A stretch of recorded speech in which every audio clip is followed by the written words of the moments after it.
Who use the West Seattle Bridge have had to find a different route. That's because cracks on the bridge forced SDOT to close it. Tonight, we've learned the city has developed an emergency plan for a worst-case scenario. Q13's Brian Flores is here with more on that plan.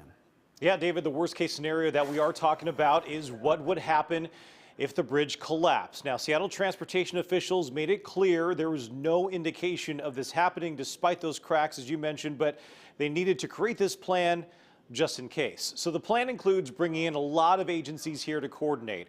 SDOT, for example, would manage traffic operations and public information. Seattle Fire would manage evacuations if needed. Seattle Police would control the traffic on the streets, while the U.S. Coast Guard would handle any issues out on the water. Now, SDOT also outlined 3 scenarios where this plan would come into play. The first would be an immediate evacuation for events like an actual bridge failure. The second is a 1 to 5 day notice for evacuation. And the third, they describe as a controlled demolition of the bridge. Now, evacuation plans, if it came down to that, would also establish a 225-foot buffer perimeter area around the affected portion of that bridge. No residential homes are in this fall zone, as it's called, but people just need to be aware of it.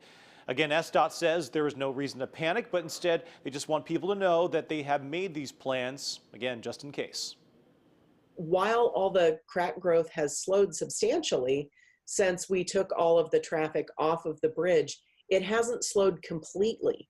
And so we are installing all high-tech instrumentation along the high bridge as well as the low bridge to monitor the structural health. That will all be done within the next week. Now, SDOT also says they're visually looking at the bridge every single day to track its deterioration, but they stress that the only concern really that they have is the area approaching the highest part of the bridge. This is above the Duwamish River.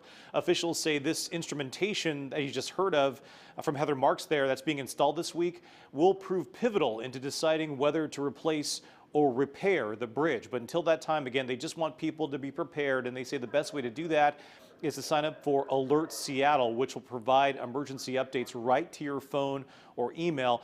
They also tell us that they're keeping a close eye on the traffic impacts on the side streets, recognizing that they do say that side streets in Georgetown and South Park in particular are higher